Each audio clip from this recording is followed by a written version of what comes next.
Russell Drysdale was born in Sussex, 1912. He travelled to Australia twice as a child before the family settled permanently in Melbourne. In 1929, Russell developed a detached retina in his left eye, a condition which plagued him for the rest of his life and left him virtually blind in that eye. In a Melbourne hospital while recovering from eye treatment, Drysdale amused himself by drawing in pen and ink. Through his doctor, who liked his drawings, he met George Bell, a noted artist. Bell was a proficient and generous teacher and had a profound and lasting influence on Drysdale. In 1932, Drysdale travelled to Europe to extend his knowledge of European art. It was here he found a resonance with painting and decided to become an artist. In 1935, Drysdale returned to Australia and married Elizabeth von Stephen, the daughter of an old Riverina family who lived near the Drysdales near Albury.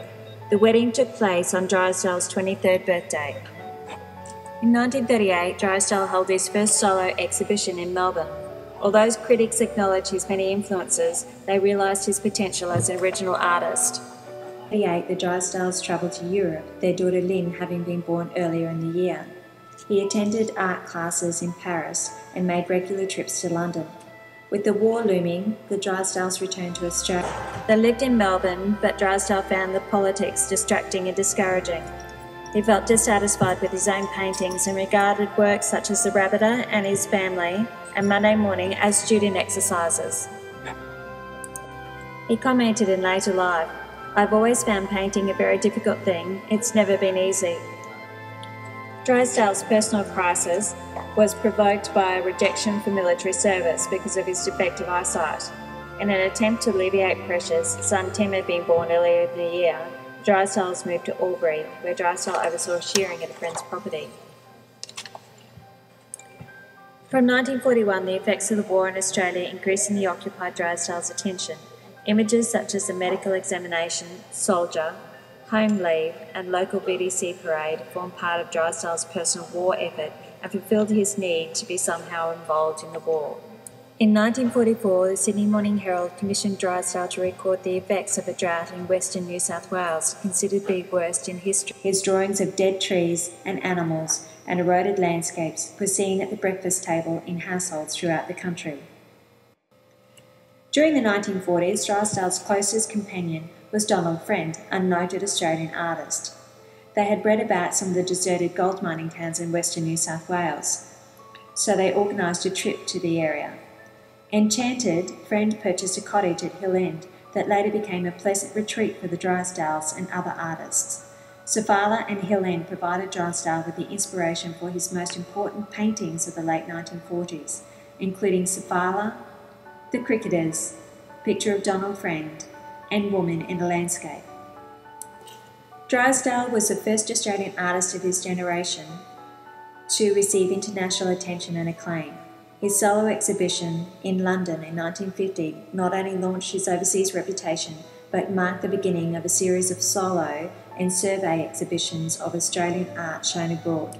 Notwithstanding his growing reputation, Drysdale still found painting a long and sometimes agonising process.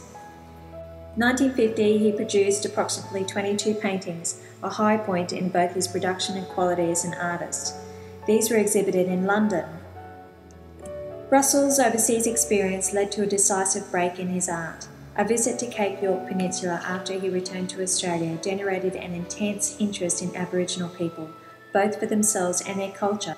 Drysdale's solo exhibition at the Macquarie Galleries in Sydney of mainly Aboriginal subjects in 1953 represented a landmark in Australian art. The show was both a critical and commercial success. All of the paintings were sold. The largest, Mulla tank, was purchased by the Art Gallery of South Australia. Drysdale embarked on the first of what would be several lengthy journeys to remote areas of Australia, accompanied by his wife Bon and son Tim. He kept a journal of the trip and took numerous photographs recording exciting discoveries he made while exploring the continent. Many of Drysdale's most striking paintings resulted from this trip. Back in London with his family in 1957, Drysdale prepared works for a second solo exhibition. Returning to Australia in 1958, he undertook another exhibition to the Kimberleys and central desert areas of Western Australia. Back in Sydney, he began to explore the more painterly and abstract qualities of picture making. He says of his paintings, "I am an indirect painter. I prefer to be able to build up an underpainting and glaze and paint into the glazes and so forth. The old technique of painting, fat on lean or lean on fat, cold on warm or warm on cold. This gives paint a quality which I think is beautiful. In Snake Bay at night and Mangula, colour is heightened, forms are simplified, and backgrounds are reduced to flat decorative areas. The figures are integral, almost embedded in the landscape." At the age of 48, Drysdale was honoured by a retrospective exhibition at the Art Gallery in New South Wales.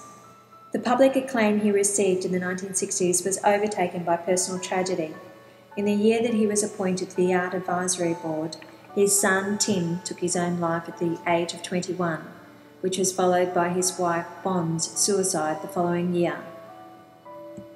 The paintings he produced during this period were few, but remarkable in quality and power.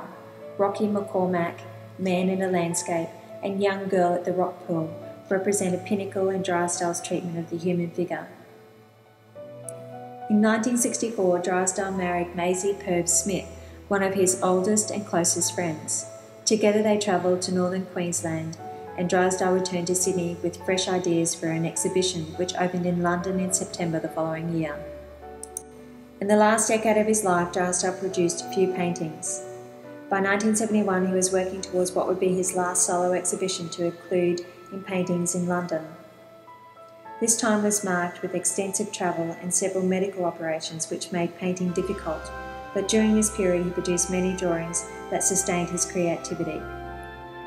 Then in 1980, Drysdale suffered a stroke that prevented him from working again. He died in Sydney on 29 June